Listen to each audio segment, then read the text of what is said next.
Hi friends, എൻ്റെ ഒരു അശ്വിനാണ്. ഞാനിന്ന് ആദ്യമായിട്ടാണ് യൂട്യൂബ് തുടങ്ങുന്നത്. അപ്പം നിങ്ങളുടെ എല്ലാവരുടെ സപ്പോർട്ടും കാര്യങ്ങളൊക്കെ വേണ്ടതാണ്. ഞങ്ങൾ ഇന്ന് പോകുന്നതെന്ന് വെച്ചാൽ ഒരു ചായക്കടയിൽ ചായ കുടിക്കാനാണ്. എന്നും ഞങ്ങൾ ഇതുപോലെ പോവും, ഓരോ കടയിൽ പോവുകയാണ്. അപ്പം ആ വീഡിയോസ് ഇടാൻ വേണ്ടിയാണ് ഞങ്ങളിന്ന് ഇരിക്കുന്നത്. ഞങ്ങളിന്ന് ആ കട നിങ്ങൾക്ക് കാണിച്ചു തരാം. അപ്പം ഗൈസ് നമ്മൾ 2 കടിയൊക്കെ വാങ്ങിയിട്ടുണ്ട്. ഒന്ന് അൽബൂരിയും ഒന്ന് മുട്ട ബജിയാണ്. അപ്പം അങ്ങനെ കടയിലിരുന്ന് കഴിക്കാൻ സ്ഥലമില്ലാത്തതുകൊണ്ടാണ് നമ്മൾ മേടിച്ച്. അപ്പോൾ ഒരു റോഡ് സൈഡാണ് നമ്മളപ്പം അവിടെ കാണിക്കുകയാണ്. കണ്ട അൽബൂരിയും മുട്ട ബജി.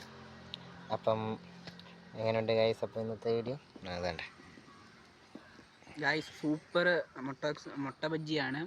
ഇവിടെ എല്ലാം ട്രൈ ചെയ്യണം. കുഴിമതിക്കാട് സ്കൂളിൻ്റെ അടുത്ത് വെച്ചാണ് ഞങ്ങൾ ഈ മുട്ട ബജ്ജി അടിച്ചത്. അവിടെ ഇരിക്കാൻ സ്ഥലമില്ലായിരുന്നു, പക്ഷേ ഞങ്ങൾ അതുകൊണ്ട് തന്നെ റോഡ് സൈഡിൽ വെച്ച് കഴിക്കുന്നതിൻ്റെ വീഡിയോ. പക്ഷേ സൂപ്പർ മുട്ട ബജ്ജിയാണ് ഗായ്സ്. നിങ്ങൾ എല്ലാവരും വെച്ച് ട്രൈ